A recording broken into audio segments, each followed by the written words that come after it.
Hello again, everybody, and welcome to the Tom Sawyer Show here on HBC TV 25. We're brought to you by Wellington's Pub and Grill. I'm Justin Barrientos. Thanks for joining us today here with Tom Sawyer, head coach, and the three-time video board racing champion.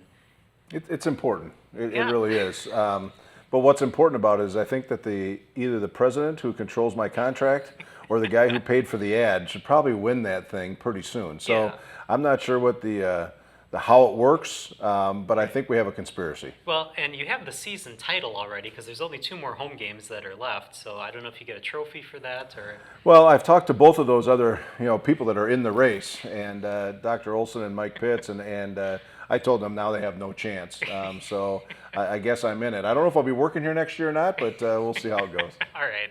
Well, it is fun to see that. If you're ever at the Warrior home games, they do a race at the end of the third quarter before the fourth quarter on the video board, and somebody wins a prize. You haven't won a prize even though you've won 3 races, but no, but some students winning something, so that's great. As long as the kids are involved, and I think that's one of the features of the Jumbotron is the interaction between people, students, fans, and I think we've gotten so much better along the way and we'll keep building that product, and I think that's really fun and has added to the overall game day experience. But in all seriousness, it was a happy homecoming for you guys with a 49-3 win over Minot State.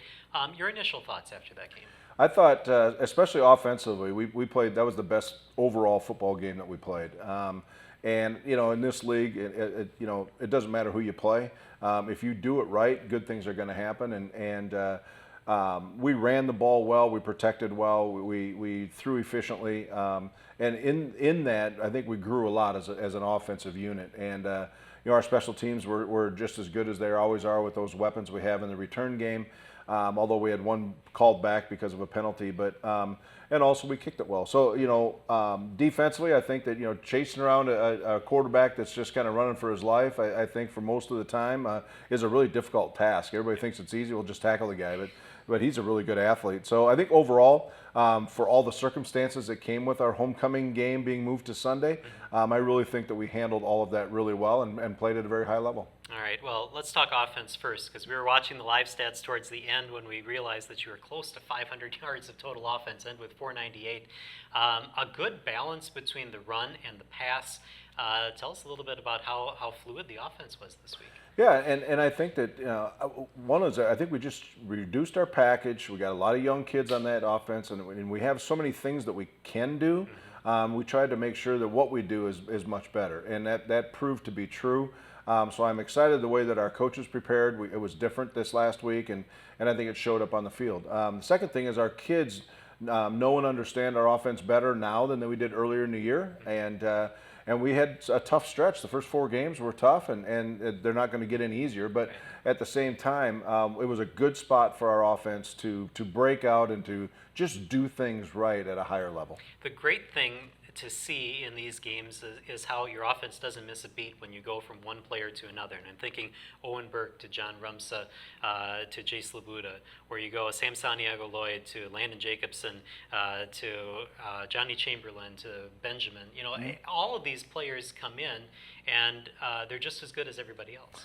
Well, I think that it really is a testament to our recruiting the last few years that we do have much more quality in our depth. And the same thing up front. I mean, we started a redshirt freshman in the offensive line, Peyton Dockel, who was here a couple weeks ago, and he did a tremendous job. But it also motivated the kid that didn't play this week, and he had a great week and played great in the game. So it creates competition. Everybody wants to play, and when you have that kind of competition down into the depth of your program, that's where your team really can grow. All right, and then talk a little bit about the defense. You held Minot State to 255 yards of total offense, and the second leading rusher in the NSIC, Ali Mohammed, held to 9 yards rushing. Yeah, we did a great job up front. We got him in basically one-dimensional after that and shut down the run. Really, the basis of the run that was frustrating was the quarterback, but it was escaping. It wasn't really a designed run for most of his yardage. So to be able to stop one of the top runners, a great athlete, they had quite a few good athletes on the field. So overall, our defense did play very well. And, you know, we shut the pass game down, and we had 2 goal line stands. They only got 1 field goal out of it. And, you know, when you have first and goal from the 3-yard line and they got to kick a field goal and then they missed one, that really helps. But our defense is the backbone of our program.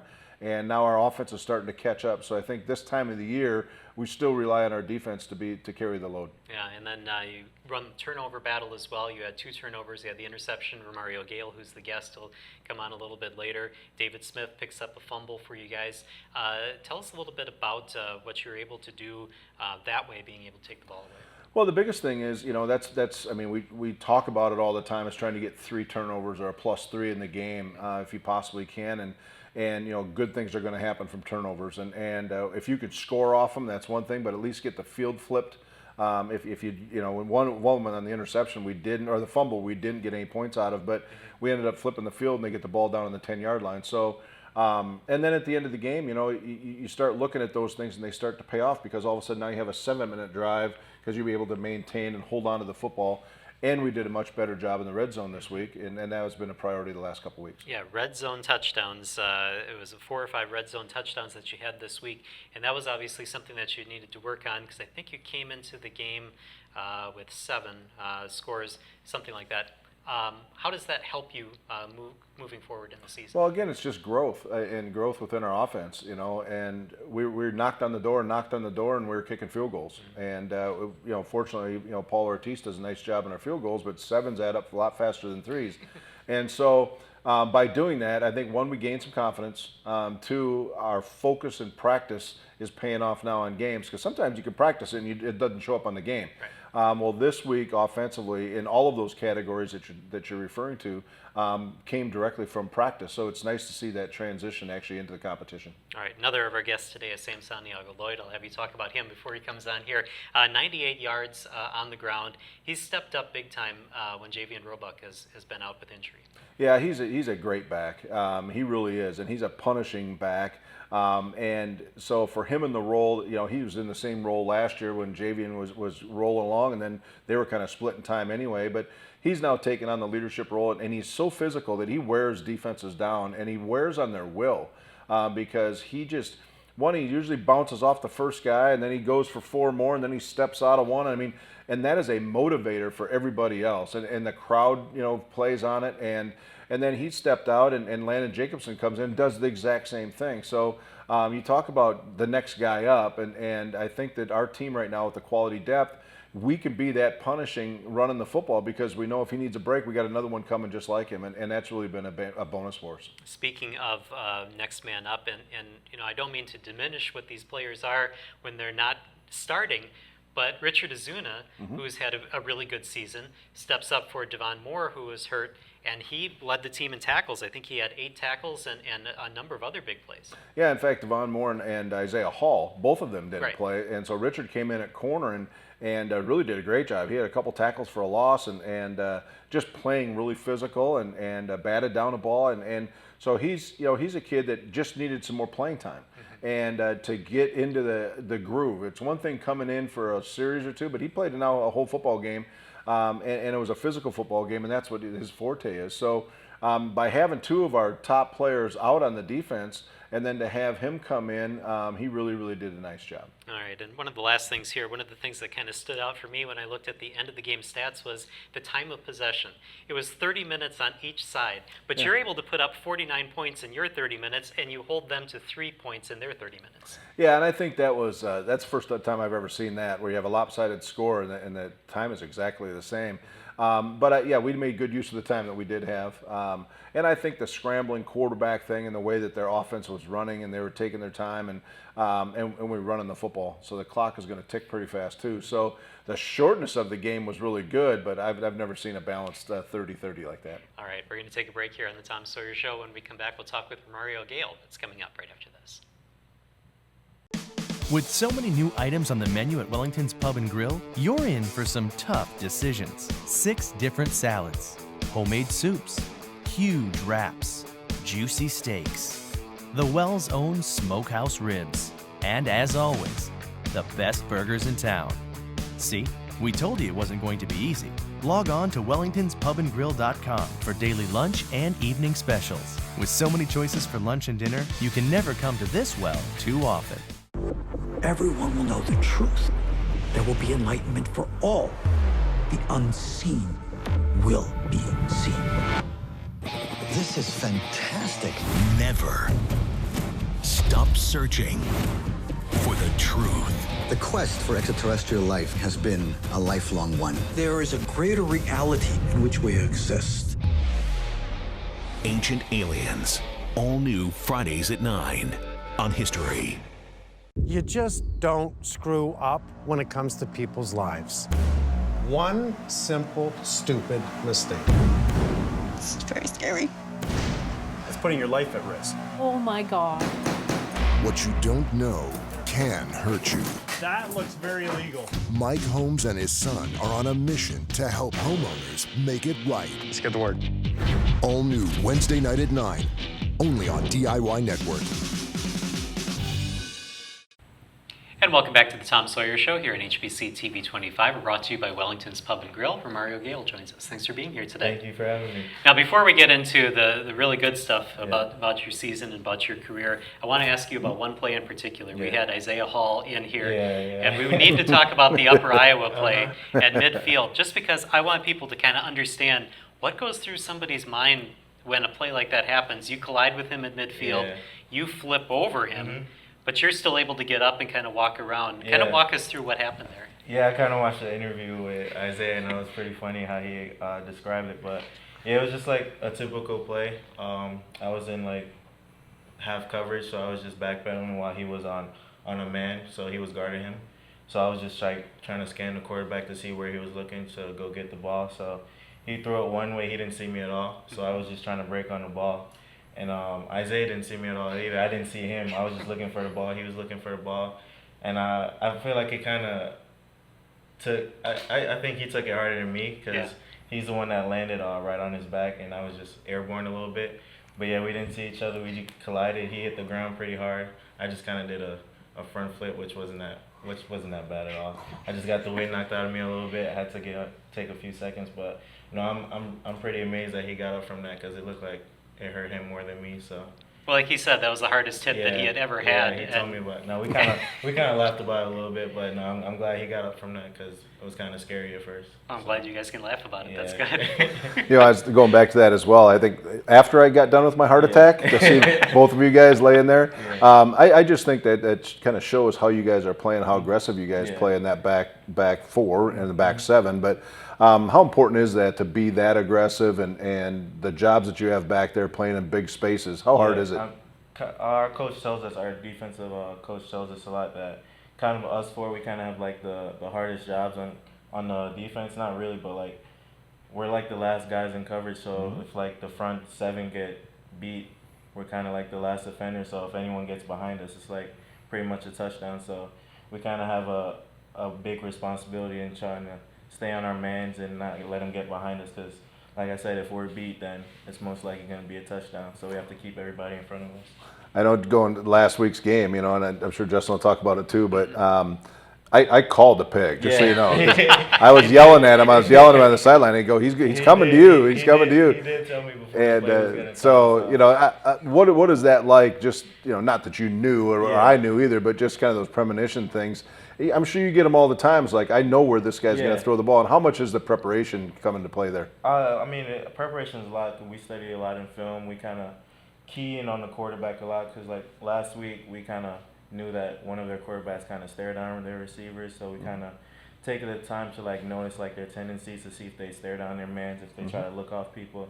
So me being, like, mostly me and Cam back there, we have a lot more like advantage because we're just like free and we're just like eyeing the quarterback to see wherever he looks. And if he looks somewhere, we're just breaking on the ball and it's kind of easier for us. So for sure, we can go get it. So kind of going off that, how much time during the week do you spend watching film, preparing? We spend when we come back on Tuesdays when we start getting going again. We spend most of the time in the film room with our position coach and our team, the players, and we spend like an hour during that session watching film, and then throughout the week, and then most of the time is really left to us to kind of like get our own film work in and see what stuff we need to do. So we spend a lot of time together, but most of the majority of the time we're going to be alone watching film. So. All right, now you're a senior. Yeah. It's hard to kind of encapsulate your career, but does one moment stand out for you in your career? Yeah, one moment definitely stands out to me in my career.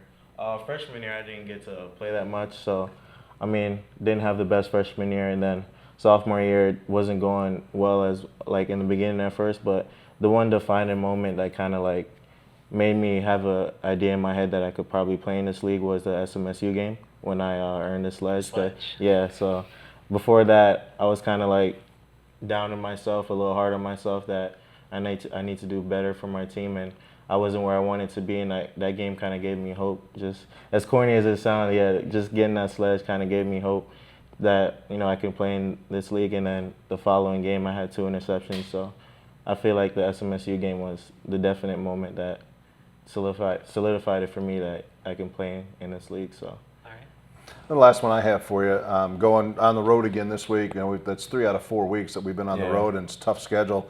But going into a playoff level team that we have, coming off a big win, what do you think is the most important thing for our defense, especially in the secondary, to get prepped up for Bemidji State? Yeah, we're coming off a short week with this move on Sunday, so I don't know. Our defense is going to have to be locked in a little bit more this week, a little bit more focused, because we have a short week. Like I said, we don't have much days to preparate. So, yeah, they're a good team. It doesn't matter who they play on their schedule. Everybody on the schedule is hard. So we just got to key in on what they do, the stuff they like, and I don't know, prepare like every other week, to be honest, because like they're a good team. Anybody can get beat on every given Saturday. So I don't know, just watch the film and start to prepare down the road. Awesome. All right, well, thank you for being here today, and good luck this week. Thank you for having me. All right, we're going to take a break here on the Tom Sawyer Show. When we come back, Sam Santiago Lloyd will join us right after this.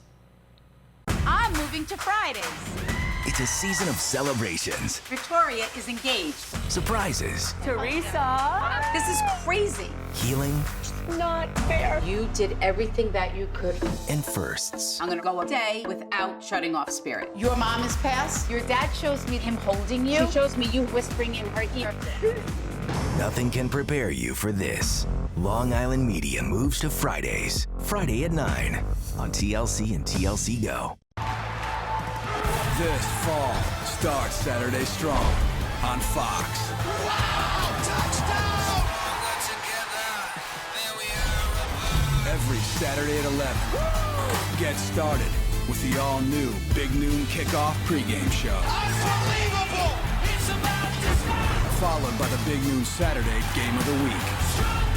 Touchdown! Start Saturday strong. Start Saturday on Fox. With so many new items on the menu at Wellington's Pub and Grill, you're in for some tough decisions. 6 different salads, homemade soups, huge wraps, juicy steaks, the Wells' own smokehouse ribs, and as always, the best burgers in town. See, we told you it wasn't going to be easy. Log on to wellingtonspubandgrill.com for daily lunch and evening specials. With so many choices for lunch and dinner, you can never come to this well too often. And welcome back to the Tom Sawyer Show here on HBC TV 25. Sam Santiago Lloyd joins us. Thanks for being here today. Thanks for having me. I got to ask you about this week. You know, last week you missed a little time at the end of the game against Moorhead, a little bit banged up, and then you come out this week, and again you're the feature back, and you almost get 100 yards rushing. Tell me what that was like to maybe even get that extra day to prepare to come off that injury. It was good. You know, everybody was a little disappointed that it got pushed back, but you always got to look at the positive side of things, the extra day of rest, extra film study, stuff like that. So it was good on the body to come out, and I was fresh. You know, you look at that, going back to that game, and with the weather conditions in our preparation, we spent a lot more time, a little bit deeper teaching.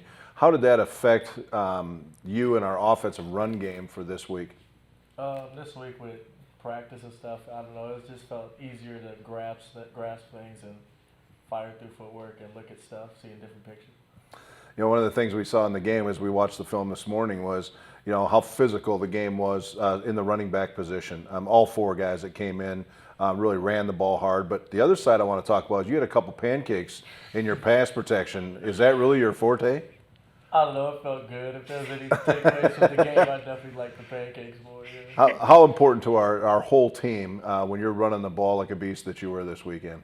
I don't know. I feel like guys get energized. They feed off of seeing stuff. I'm not really like a little rah-rah guy, but more, I don't know, lead by my actions.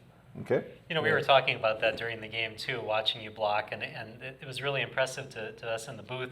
How much pride do you take in that part of your game? I mean, obviously the running and the touchdowns are big, but giving your quarterback time in passing situations.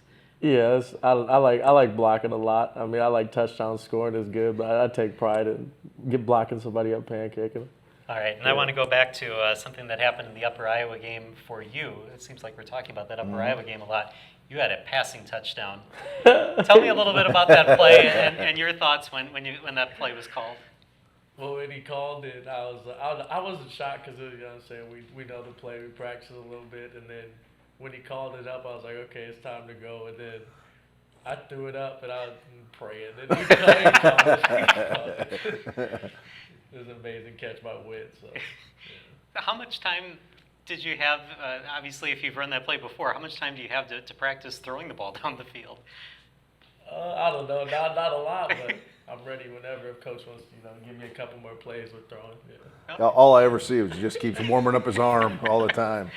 Last question I have for you is obviously we get our balance in our offense, and that's what we've been looking for. But to rush for really over a couple hundred yards this week, as a group, and you being one of the leaders of that group, how important is that? Not just the yardage, but how we did it. How important is that growth in our group? That's just big time. We really, as a group, we came together and we were focused on punishing people when we run. We'd never go down on the first tackler. And then as soon as the next guy comes in, it's the same thing, if not better. Just keep pounding them, wearing them down throughout the game. I guess the last one I have is working with Paul Preston, an old Warrior running back, now as your position coach. How's that been in that transition? That's good with Coach Paulie. He has different drills and stuff. I like it. Mm-hmm. It's nice having a guy who actually, he's been through it and stuff like that, so he can relate and stuff. Mm-hmm. Ask him questions. Good. All right, Bemidji is coming up this week. What do you guys need to do to keep this work going? We need to come out fast, film study, stuff like that, and just be prepared and have a good focus on going 1-0. All right, very good. Thank you for being here today. Thanks. Good luck this week. Thanks. We're going to take a break here on the Tom Sawyer Show. When we come back, we'll talk about the Bemidji State game coming up this Saturday right after this. Get that money. When it comes to hustling, we want the meanest, fastest y'all got for the most amount of money. JJ the boss is running this operation. You saying you JJ Day Boss? Tension high tonight. You want to test the shit? Come on, boy. Sound like a bet. Lock that up. You mess with Memphis. We're a family. We don't back down from nobody. This is about pride and respect to know who runs the streets. Get that money out, sucker! Get him out of here! Street Outlaws Memphis. All new Mondays at 8 on Discovery. With so many new items on the menu at Wellington's Pub and Grill, you're in for some tough decisions. 6 different salads, homemade soups, huge wraps, juicy steaks, the Wells' own smokehouse ribs, and as always, the best burgers in town. See, we told you it wasn't going to be easy. Log on to wellingtonspubandgrill.com for daily lunch and evening specials. With so many choices for lunch and dinner, you can never come to this well too often. The Big 12 is not for the weak. You face Red River shootouts and destructive cyclones, with Cowboys and Longhorns ready to take you down. Every week, you fight or surrender. Win or lose, you do. Or you don't. There is no other choice. Big 12 football on FS1, or watch anywhere on the Fox Sports app. And welcome back to the Tom Sawyer Show. We're brought to you by Wellington's Pub and Grill. Final segment here. I want to talk a little bit about moving the game, because this was a homecoming game. There's all these festivities planned, the game day experience, the parade and everything. And all that happened, but just not for your game, because it was pushed back to Sunday because Minot couldn't get out because of the weather. I know sports people are creatures of habit, and so that kind of throws a wrinkle into things, especially that quickly. From your perspective, how much did that matter that the game was moved from Saturday to Sunday?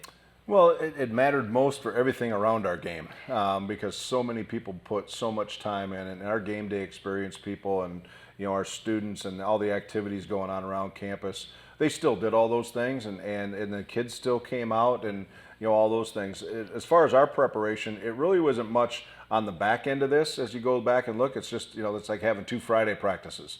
It gave us a chance to spend some more meeting time with our players, but we were already prepped and ready to go. It was just the uncertainty during the day on Friday, because we first started talking about this about 9 o'clock on Friday when they were stuck in Bismarck on their way down. So the options weren't very good. Play on Sunday was the best. Otherwise, we may have to try to play it after the season's done. But I'm glad we got it in. A lot of our people stayed, and I was really impressed with that. A lot of our alumni stayed for a lot of the game, and also our students came out. So shout out to Winona State students, because they came out for the tailgate and the parade, and then they did come back on Sunday as well. All right, and I think it was maybe a little bit warmer than it was on Saturday, so maybe you dodged a little bit of a bullet there, not having to play in quite extreme temperatures like on Saturday. Yeah, absolutely. It was a better day. It really was nice out actually down on the field. It wasn't too bad. It started raining at the very end. I told the officials put those flags away so we can get out of there at the end, but they don't listen to me, by the way. No, right. But anyway, no, it turned out great to get the game in. We played well, got out of there. Nobody got hurt, and we moved forward. So now, does this have a ripple effect as you prepare for Bemidji? Because now you're a day past when you would usually have preparations. No, today here we taped this on Monday. You look at this is our work day anyway, right. So we really haven't changed anything. It's the amount of time kids to heal up and see the trainers and those kind of things. And by NCAA rule, you have to take 1 day off during a week long every 7 days. And so our week off day this week will now have to be Friday instead of today, because we have to bring the players in today to see the trainers. We want to have meetings to go through the game that we just had, as we're also preparing for Bemidji. So our coaches used the time last week when we knew we weren't going to play on Saturday to use that time to prep for Bemidji as well. So we got the same amount of time in. It was just kind of discombobulated a little bit on how we got there. But our kids are ready to go, and we'll be in practice on Tuesday like a normal Tuesday. All right, early injury report. We talked about how some players had to miss this week's game. How are those players doing this week? Yeah, I expect that both will be back. Isaiah Hall, he should be fine and back. He could have been game ready, but we felt we were fine with Richard Azuna and some other kids that played. Devon Moore, he's about 100% too. I think that he's going to see another specialist this week, but he's fine. I think that I saw him dance around the sideline, so he looked pretty good there. But no, it's just some precautionary things with him, and I thought that another week of him being down, and then get ready for the big run that we have towards the end of the year. All right, and then Javian Roebuck, is he done for the season? I don't think so. He's come a long ways. He's still not able to play running back. Okay. Because of the position, when you have an elbow injury, he's got to carry the ball, and so for the job that he has to do, he's not ready for. But we still have 5 games left, so we expect to use him later in the year here. Obviously, he's got healthy legs and he's ready to go.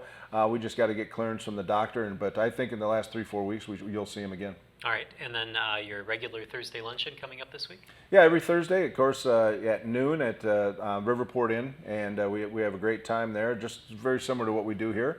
But again, that's noon and a great lunch, $10, and see some more kids and show some highlights from the game. All right, well, thank you for joining us, and good luck this week against Bemidji. Thank you, sir. All right, and thank you for joining us here on the Tom Sawyer Show. We'll see you next week here on TV 25.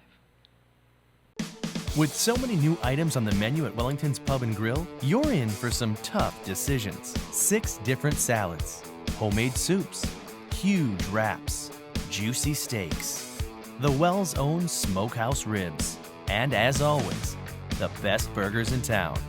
See, we told you it wasn't going to be easy. Log on to wellingtonspubandgrill.com for daily lunch and evening specials. With so many choices for lunch and dinner, you can never come to this well too often. The Big 12 is not for the weak. You face Red River shootouts and destructive cyclones, with Cowboys and Longhorns ready to take you down. Every week, you fight or surrender. Win or lose, you do. Or you don't. There is no other choice. Big 12 football on FS1, or watch anywhere on the Fox Sports app.